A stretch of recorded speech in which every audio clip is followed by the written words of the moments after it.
Et peut-être dire aussi qu'on veille dans ce réseau multi-acteurs à conjuguer la notion de transversalité, de démarche systémique. C'est aussi comme ça qu'on a construit le programme qui va vous être présenté dans quelques minutes. Alors, être membre, ça signifie quoi?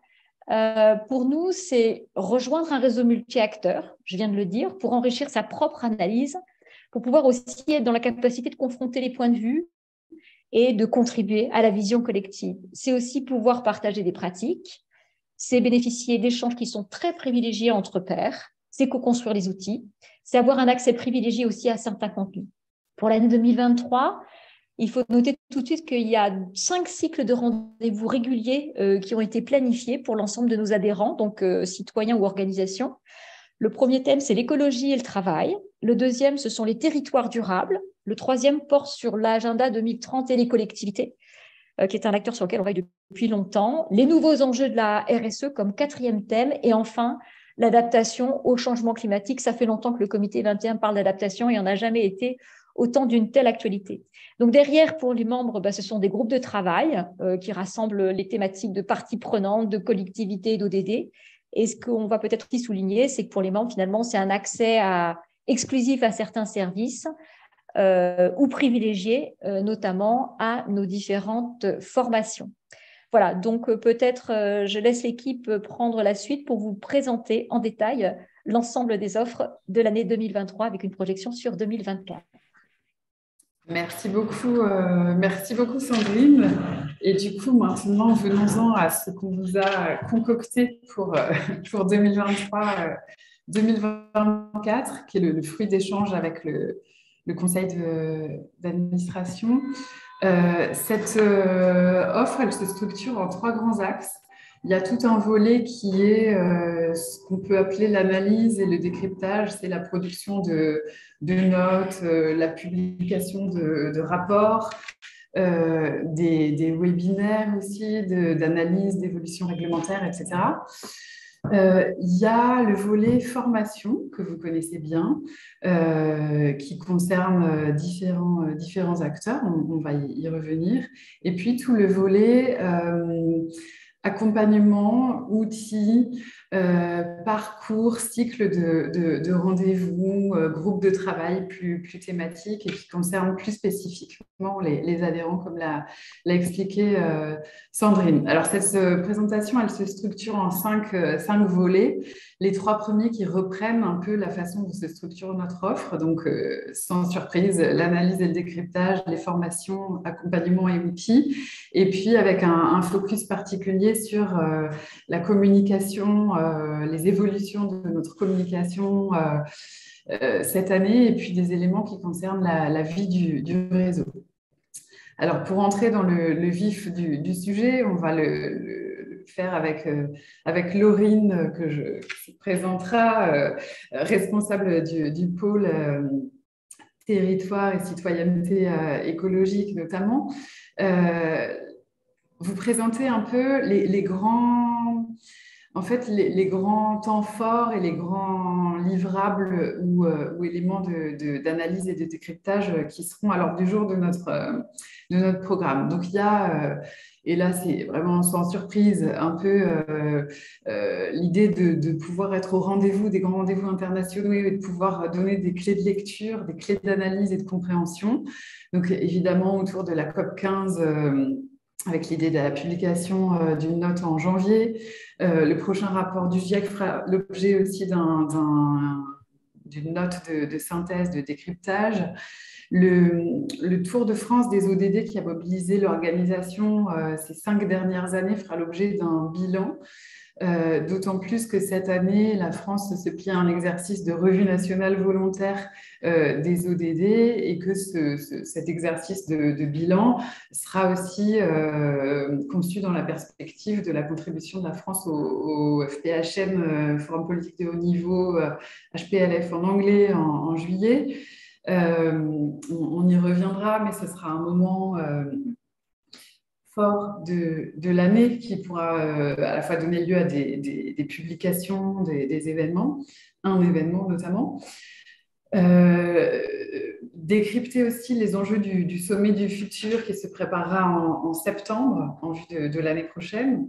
Et puis, en fin d'année, une préparation et des éléments de décryptage puis de bilan de la COP28 en fin d'année.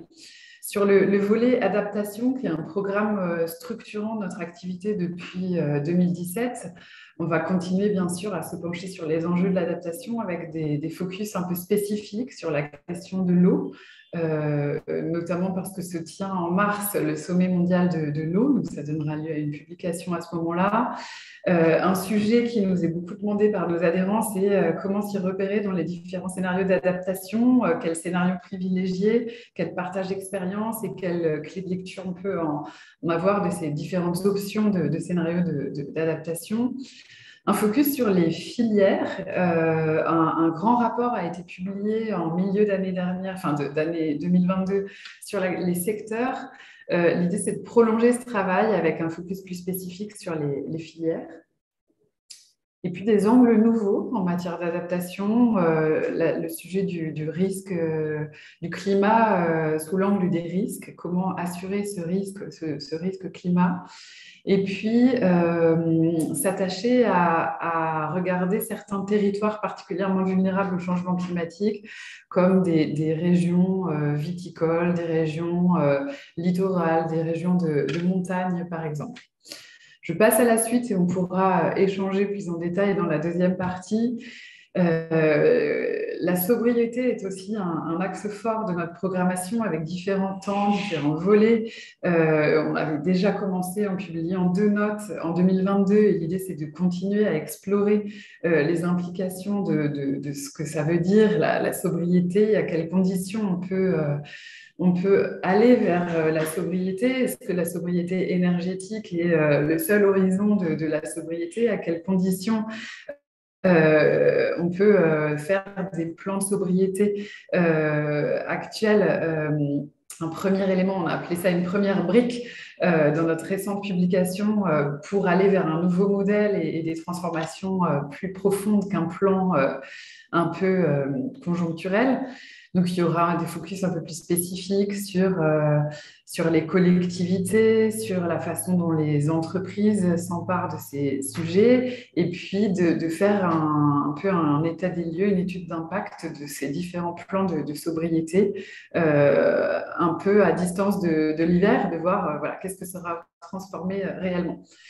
Peut-être laisser Laurine sur les nouveaux modèles, chantier qui mobilise l'organisation depuis un moment. Oui, donc bonjour à toutes et tous. Donc effectivement, le sujet nouveau modèle a animé le comité 21 déjà en 2022 avec la mise en place de différents groupes de travail qui réfléchissent finalement au regard des différentes organisations qui constituent notre réseau, quels seraient les nouveaux modèles pour chacune de ces organisations.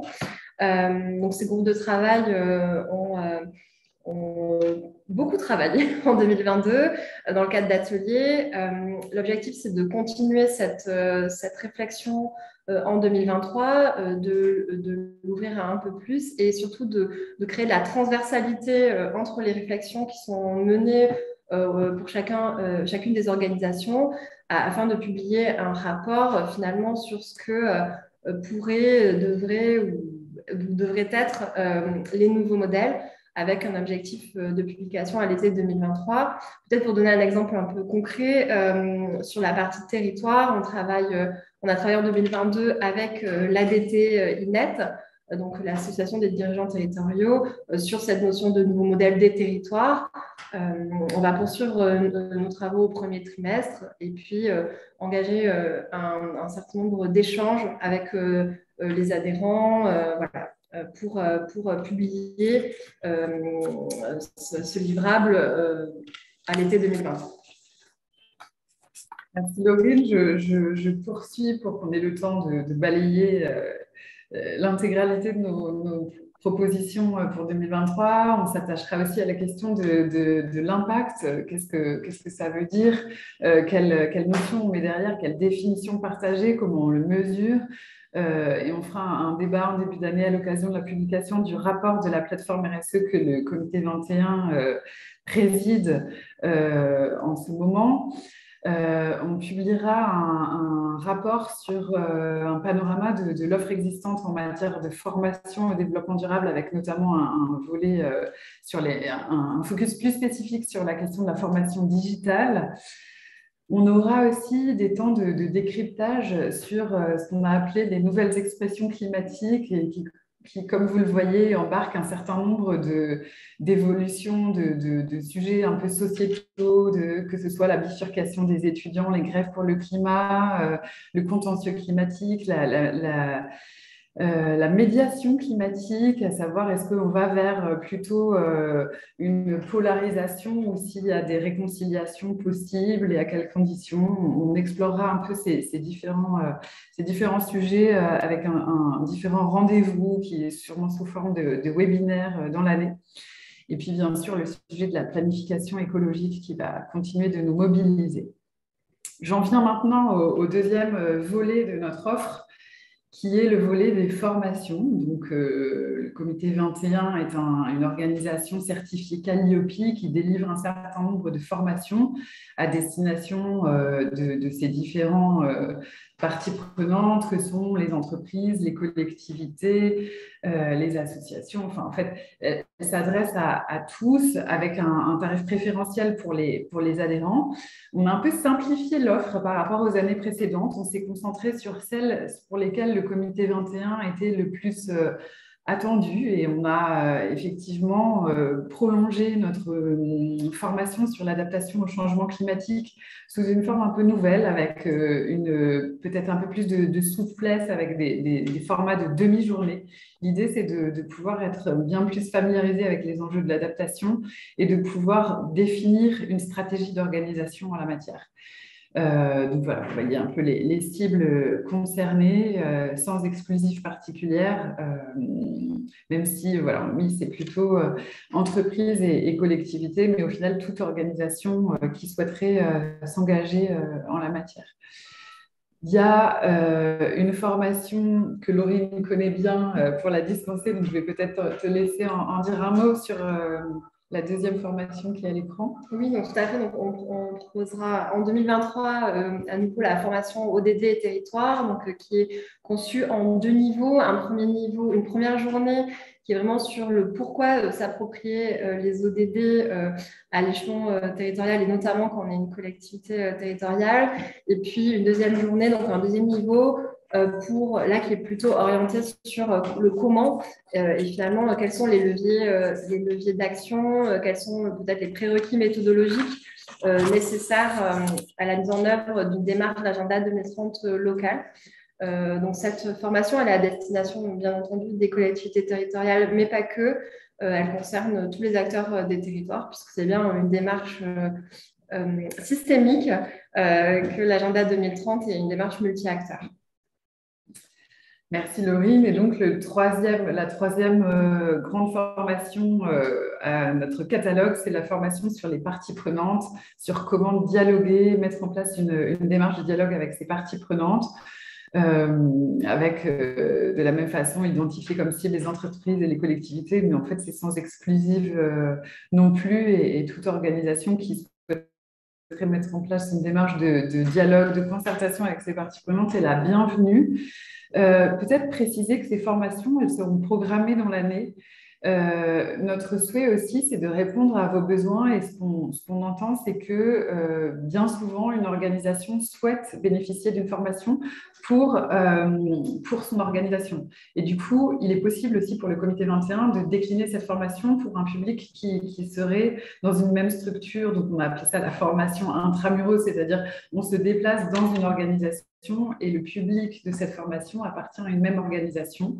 L'intérêt, c'est aussi de pouvoir créer du lien, une vision partagée entre collègues d'une même organisation. Ça c'est possible. Et puis, le dernier volet de nos formations, c'est tout ce qui concerne les solutions d'adaptation fondées sur la nature. Alors là, ça s'inscrit dans un projet qui dure encore 5 ans, qui est le projet Life Artisan en partenariat avec l'OFB. Et le comité 21 est le partenaire qui délivre les formations sur les SAFN, donc les solutions d'adaptation fondées sur la nature, avec un grand nombre de partenaires associés à ce projet. Donc, c'est des formations dans le cadre de ce projet à destination d'un public d'élus, un public aussi d'organisations privées, et il est possible aussi pour le comité 21 de décliner ces formations pour les organisations qui le souhaiteraient par ailleurs. J'en viens à mon troisième volet, qui est le volet qui concerne plus spécifiquement les adhérents, parce qu'on parle de cycles de rendez-vous suivis en plus petits comités, où il est davantage possible de mutualiser, partager des pratiques. On a 5 cycles, comme Sandrine l'a évoqué en introduction. On a mis l'accent sur les nouveautés 2023.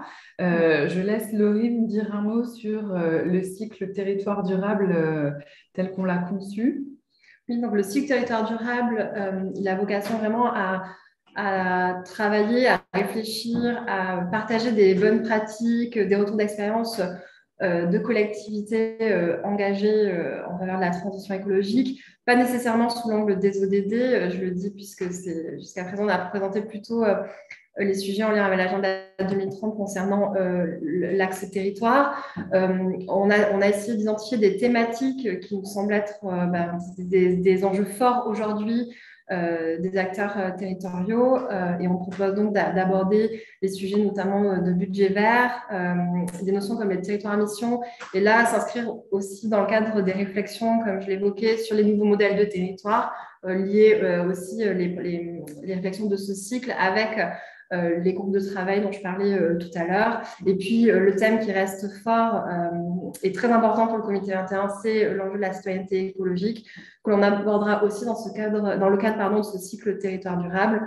Donc, sur le format, on est sur à la fois des webinaires et des ateliers. L'idée étant notamment de pouvoir avoir à nouveau des événements un peu plus en présentiel pour favoriser l'échange entre pairs, l'échange entre adhérents et puis voilà, des phases de travail collaboratives.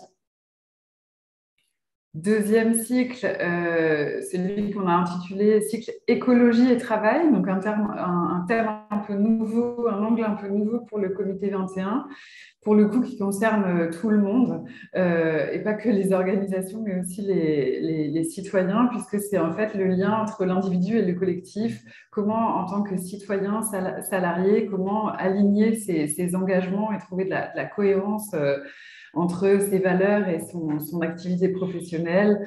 On explorera différents leviers, on regardera les instances et les leviers, leviers d'action possibles. L'idée, c'est de mutualiser, à la fois décrypter ce qui est possible, partager les pratiques. Et vous le voyez, tout le monde est bienvenu dans ces ateliers, ce cycle. Alors, excusez-moi. La suite de nos rendez-vous adhérents cycle privilégié, et je redonne la parole à Laurine puisque ça concerne l'agenda 2030 et les collectivités. Donc effectivement, en parallèle de ce cycle sur la durabilité des territoires qui ne prendra pas le prisme des ODD, même si bien sûr ça ne pourra pas être exclu, on aura un cycle dédié à l'agenda 2030, là aussi organisé sous forme d'ateliers de webinaires. L'objectif, c'est de continuer le travail engagé par le comité 21 sur la territorialisation des ODD qui s'incarne depuis quelques années au travers de différentes actions qui ont été menées et notamment le projet de Tour de France des objectifs de développement durable donc qui arrive à sa fin début 2023.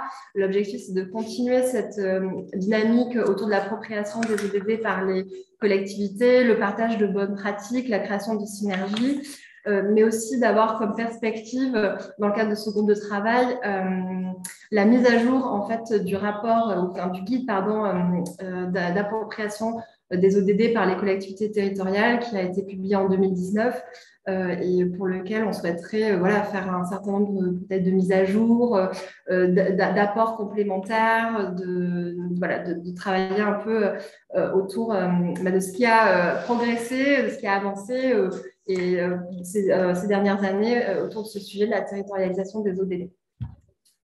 Je prends le relais sur le volet plus entreprise avec ce qu'on a appelé les nouveaux enjeux de la RSE. L'idée, c'est d'explorer tout ce qui est en train de bouger déjà au niveau européen avec tous les textes relatifs à la taxonomie, la CSRD, la directive sur le devoir de vigilance en préparation.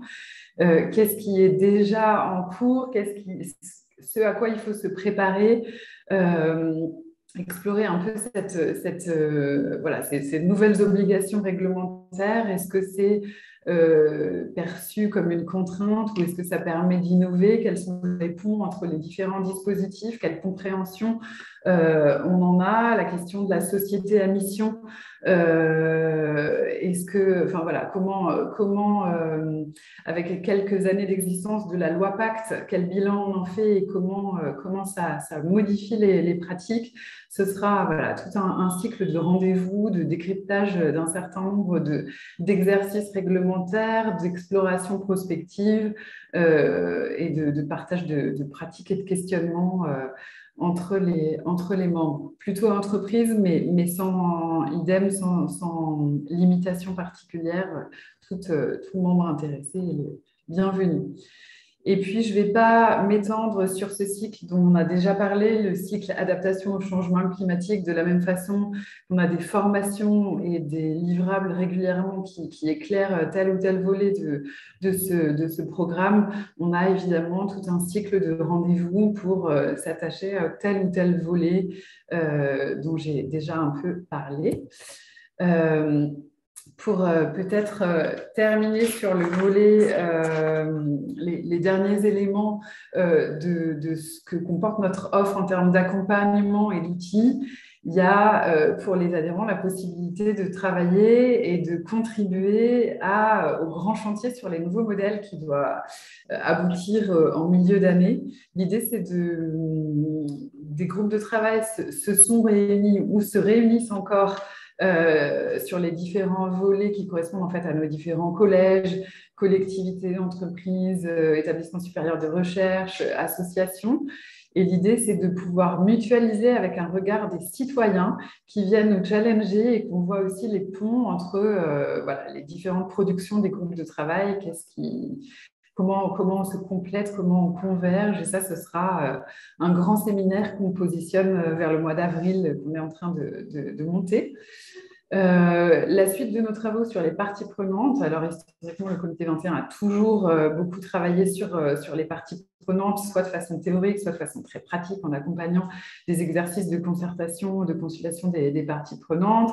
La publication d'un guide sous forme de triptyque l'année dernière. L'idée, c'est de prolonger ces travaux, de les rendre encore plus opérationnels, de décliner des formes de méthodes et d'outils et de mutualiser les pratiques et se partager aussi les freins et les difficultés qu'on peut avoir. Et puis, une nouveauté, quelque chose qui nous est demandé et qu'on a décidé d'offrir. Alors, ce sera quand même avec une contribution parce que c'est un projet, c'est des projets en soi. Mais l'idée, c'est d'expérimenter et de monter en fait ce qu'on appelle des voyages d'inspiration, c'est-à-dire d'organiser pour des adhérents qui le souhaiteraient, de monter en fait une sorte de mise en réseau, de découverte des actions, des acteurs qui mènent des actions inspirantes dans un territoire. Donc, c'est une nouveauté à explorer. Et puis, l'idée, c'est aussi de continuer à travailler de façon collaborative à des outils qui serviront après à tous, de continuer notre travail sur l'adaptation avec la déclinaison d'un outil, d'une méthode en fait, qui permettrait d'évaluer les efforts, les réalisations faites sur le chemin de l'adaptation. Laurine en a parlé, je ne sais pas si tu veux en redire un mot. Je pense que… Voilà, l'idée c'est de mettre à jour ce guide. que vous voyez à l'écran, le rendre peut-être plus accessible en termes de voilà, numérique. Actuellement, il est uniquement en version papier. Il y a certaines mises à jour qui seront nécessaires, donc ça pourrait être aussi un chantier des prochains mois. Et puis, un sujet autour des ordres de grandeur, de comment mesurer son empreinte individuelle. Alors, carbone, mais pas que, il y a un certain nombre d'outils et il y a une proposition voilà, d'organiser une sorte de groupe de travail, une sorte de que choisir et de décryptage, de benchmark des outils qui existent pour simplement s'y repérer. En matière de communication, alors l'idée c'est de faire évoluer notre newsletter et qu'elle soit un rendez-vous mensuel avec vous, avec une rubrique qui vous donne la parole, qui donne la parole aux adhérents. Un site internet reconfiguré, c'est un projet de l'année pour qu'il réponde davantage aux besoins, qui mettent davantage en valeur nos activités et la palette des possibles.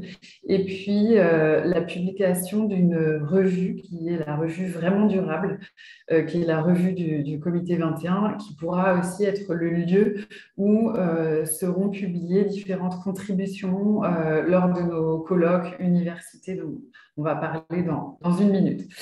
Dernier volet pour avoir le temps de vous laisser la parole après cette présentation et pas vous assommer d'informations.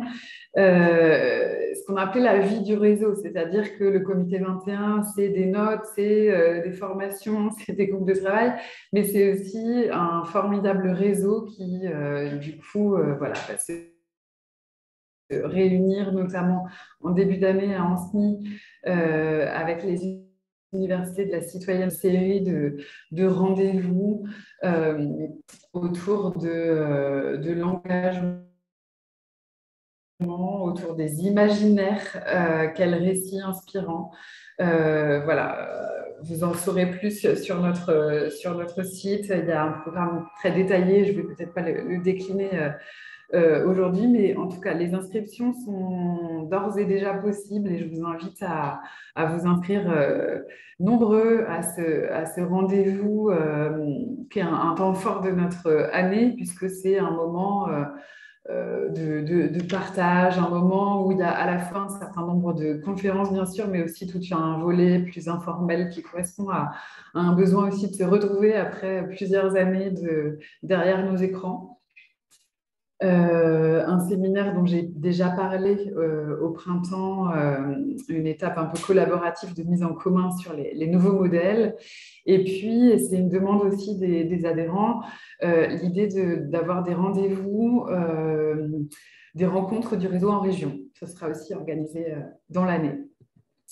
Un mot sur Comité 21 Grand Ouest. Notre établissement Grand Ouest, c'est quelques-unes de leurs activités, mais c'est sans exclusive parce qu'en fait, demain, ils font le même exercice de présentation de l'intégralité de leur offre pour l'année prochaine. Donc voilà, on vous a mis quelques illustrations, mais c'est demain 9 h si vous voulez vous inscrire, en savoir plus et vous retrouverez tout en ligne à l'issue de ces échanges. Peut-être juste pour voilà, redire un peu l'écosystème dans lequel on se situe, les partenaires à la fois dont le Comité 21 est membre, avec lequel le Comité 21 a des projets, puis les partenariats médias en bas de page. Je ne m'étends pas sur tous, mais vous vous retrouverez pour certains, et j'en oublie peut-être d'autres parce que ça n'est pas une liste complètement exhaustive de toutes les organisations avec lesquelles nous sommes en lien, bien entendu. Et puis, un mot sur les organisations publiques ou privées sans lesquelles nos activités ne seraient pas possibles. Et puis voilà, des éléments pour nous contacter. Je pense que si vous êtes connecté, vous savez où nous trouver, mais c'est pour garder le lien. Maintenant, je vous propose que nous ayons un temps d'échange et laisser la parole à Marie-Laetitia Gourdin, qui est la présidente du collège Est-ce que je peux faire juste une petite citoyen. intervention d'une minute? Oui, oui, Sandrine, tu excusez-moi. voulais dire un mot? Alors d'abord, oui, sur les partenariats, tous ces experts qui sont dans l'écosystème, derrière certains sont connectés, on ne peut pas vous saluer individuellement, merci, c'est très important. Je voulais juste redire une chose, c'est qu'on vous présente finalement un programme qui est extrêmement dense, on en est très, très conscient. Nous-mêmes, on commence à le maîtriser parce que ça fait des mois et des mois qu'on y travaille, il a été validé en conseil d'administration.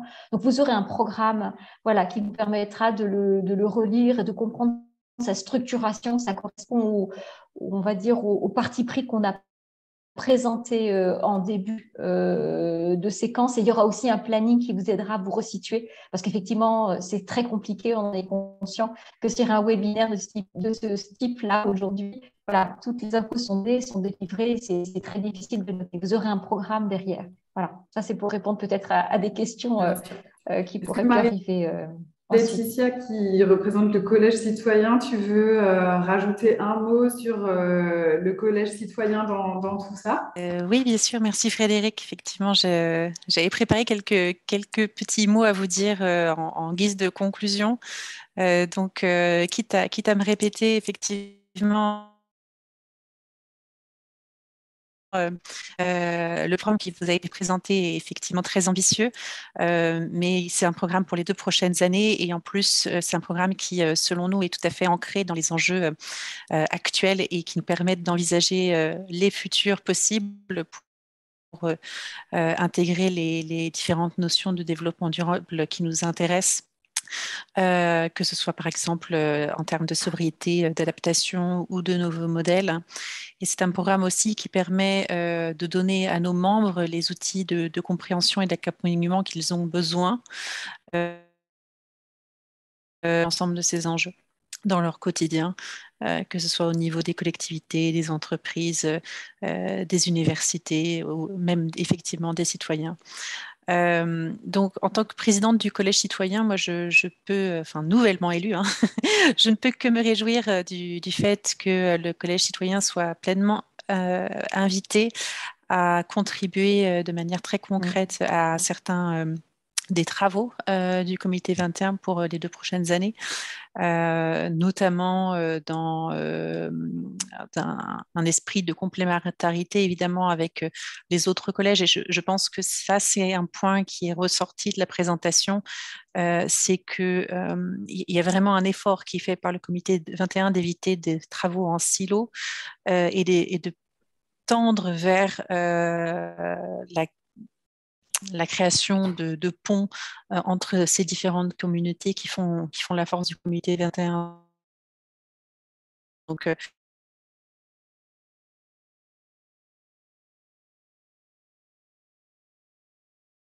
qui font le comité 21, une sorte de satellite, et on embrasse pleinement cette image puisque ça nous permet de pouvoir justement insuffler un regard citoyen sur les travaux du comité 21, ce qui ne nous empêche pas de porter des choses en propre non plus, mais notamment en tout cas pour les 2 prochaines années, d'apporter un regard critique effectivement sur les nouveaux modèles, de pouvoir nous impliquer et donner notre avis aussi sur le sujet du travail. Et de l'écologie, et également sur les autres sujets, qu'il s'agisse de la sobriété et de son acceptabilité, ou encore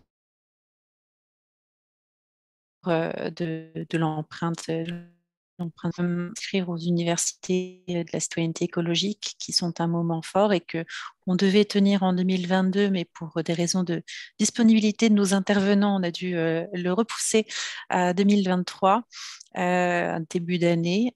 Donc ce sera dans le Grand Ouest, à Ancenis, les 2 et 3 février. En tout cas adoubé, que de dire que l'objectif potentiellement ce serait d'avoir une rotation sur les prochaines années entre région et Paris pour l'organisation de ces universités. En tout cas, c'est un souhait qui a été exprimé par le collège. Mais en tout cas, n'hésitez pas à vous inscrire. Et pour un mot de conclusion, parce que je ne veux pas non plus utiliser trop de temps de parole, je pense qu'il est utile toujours de souligner que le Comité 21, c'est avant tout une association qui vit et qui grandit grâce à vos engagements, à tous en tant que membres, et aussi à vos engagements en tant qu'individu à nos côtés pour pouvoir contribuer aux travaux. Donc, merci pour ça et continuez à vous engager pour la prochaine année. Et j'en profite aussi pour vous souhaiter nos meilleurs vœux pour les fêtes de fin d'année. Voilà, je m'arrêterai là, Frédéric.